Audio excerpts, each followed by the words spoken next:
હા કે આપણી ટ્રીપ હાલે અમદાવાદથી ઓડિશાની તમને ખબર જ છે ને. આપણે આજે મહારાષ્ટ્ર પાર કરીને એન્ટર થઈ ગયા હતા છત્તીસગઢમાં મળી ગયા હતા આપણને ફોલોવર ભાઈ. તો મિત્રો આપણે મહારાષ્ટ્ર આખું પાર કરી નાખ્યું હતું અને એન્ટર થઈ ગયા હતા આજે છત્તીસગઢ આજે આખું પાર કરવાનું હતું. તો છત્તીસગઢની બોર્ડર પાર કરીને આપણે ઉભા રહી ગયા હતા ડીઝલ પંપે ડીઝલ નખાવવા માટે. અડધી ટાંકી તો હતી પણ મેં કીધું પાછી ફૂલ કરી દેવી, હાલો અડધી હું લેવા રાખવી છે, આગળ ડીઝલ મળે ન મળે. તો આપણે પછી ટાંકી ફૂલ કરાવીને રોડે ચડી ગયા ને 77 કિલોમીટર બાકી હતું રાયપુર ને, 344 હતું સંબલપુર ને, પછી આ કોલકાતા વાળા હાઈવે પર રાયપુર પહેલા આપણે જો આ રાજસ્થાની હોટલ ઉપર ઉભા રહી ગયા હતા ચા પીવા માટે. મેં કીધું લાવો તારા શાનો સબડકો મારી, પણ શા મગજના તાર આવી ગયા ભાઈ. પણ બિલ આપવા જતા આ ભાઈએ ખુશ કરી દીધા આપણા ફોલોવર ભાઈ નીકળ્યા એટલે કાકા ખુશ થઈ ગયા. અને કાકા કઈક કહેતા હતા, હવે હું કહેતા હતા સાંભળ્યું હાલો. હોટલ વાળા તને આઈડી દેખાડી તો એને બેચારા કહી દે હાય બોલ દો.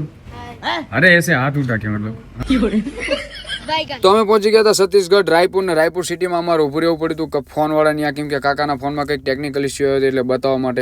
તો ફોન બતાવીને નીકળ્યા હતા. અમારે થઈ ગયું હતું અંધારું ને હાડા હાથ થઈ ગયા હતા. અને કાકા કે આગળ ટ્રાફિક હશે. મેં કીધું હા મેપમાં બતાવે છે ટ્રાફિક, પણ આપણે કોઈ ચિંતા હતી નહીં. ટ્રાફિક તો હતી, કેમ આપણે કેમ ચિંતા નથી ખબર, કાકાને આપી દીધી ટ્રાફિકમાં અને આપણે શાંતિથી બેઠા બેઠા રાયપુર સિટી જોતા હતા. અને પછી રાયપુર સિટી પાર થઈ ગયું એટલે મેં કાકાને કીધું કાંઈ નહીં હવે ગાડી તમે જ લઈ લો, આપણે તો ખોટાવાના છીએ. તો કાકા કે સંબલપુર લગી જ હું લઈશ ને પછી તારે લેવાની છે, આગળ હું નહીં આખું.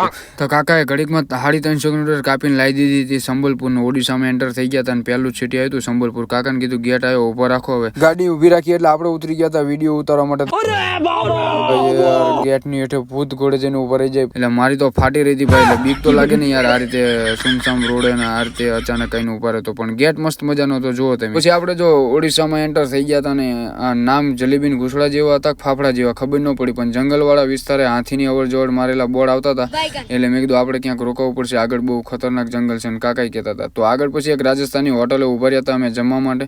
તો જમવા માટે ઉભા રહ્યા અને કાકાને ઉતાવળથી લઈ જઈને પેલા ગોઠવાઈ ગયા હતા. અને રોટલી આવી એટલે રોટલો છે આમ તો જો રોટલો હતો, મારથી તો અડધો જ રોટલો ખવાનો.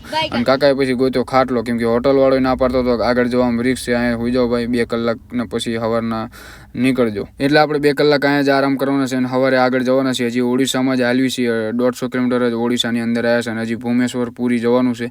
તો ફોલો કરતા જજો આગળના વિડીયો, મજા આવવાની છે. યુટ્યુબમાં બ્લોગ આવી જશે, જોતા આવજો. જય દ્વારકાધીશ.